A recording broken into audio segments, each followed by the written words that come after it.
Fason Radyo. Fason Radyo'ya hoş geldiniz. Bakü Stüdyosu'ndan, Azerbaycan'dan haberler programıyla yine sizlerleyiz. Ben Özlem.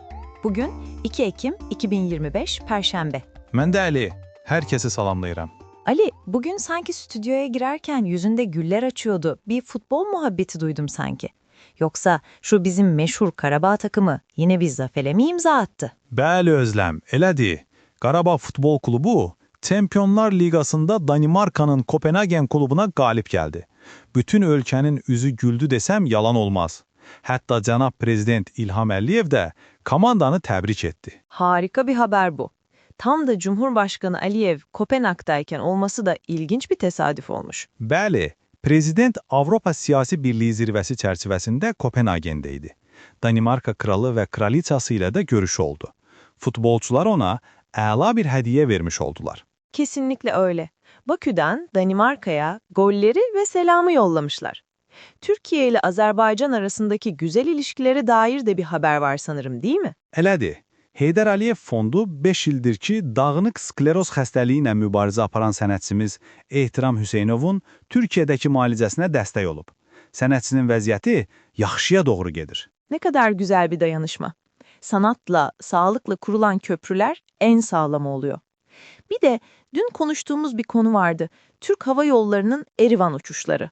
O konuda bir gelişme var mı? Bəli, dünən bunun anonsu vardı. Bugün isə təsdiqləndi. Türk Hava Yolları İrəvana müntəzəm uçuşlara başlayacaq. Bu iki ölkə arasında normallaşma üçün çox mühüm bir addımdır. Kesinlikle. Ticari ve insani ilişkiler için harika bir başlangıç. Peki, hep böyle güzel haberler mi var Ali? Bakü'de hayat nasıl akıyor? Mesela ulaşım ücretleri nasıl? Bizde pek iyi gitmiyordu o işler. O mövzuda bizdə də vəziyyət sizdən fərqli deyil Özləm. Paytaxt Bakıda ictimai nəqliyyatda gediş haqqı artırılıb.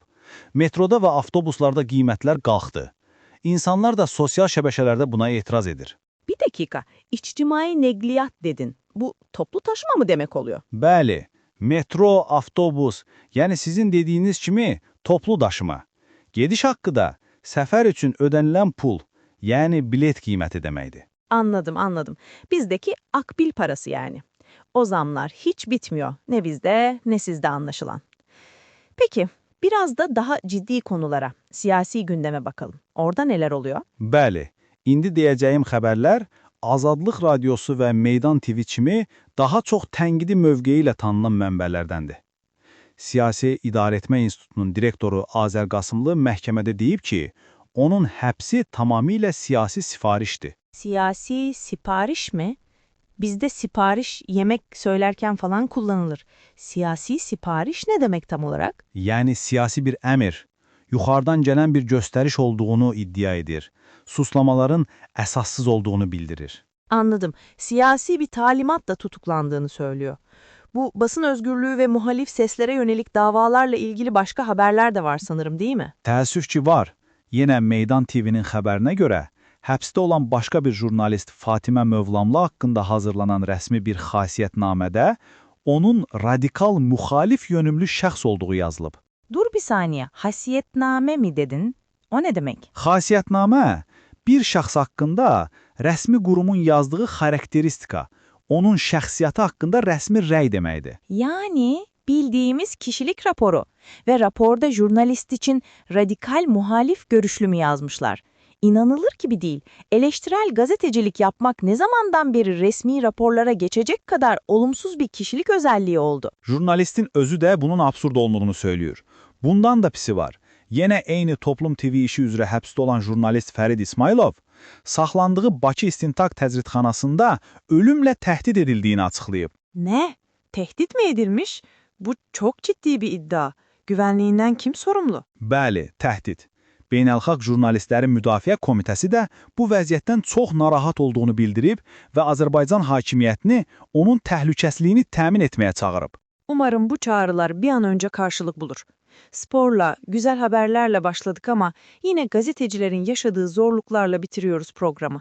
Həyat belədir Özləm. Həm yaxşı, həm də pis xəbərlər olur.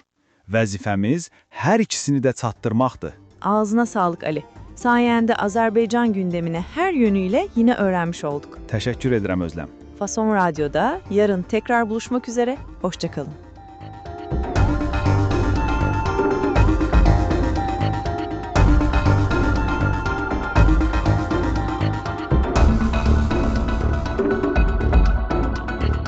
Fason Radyo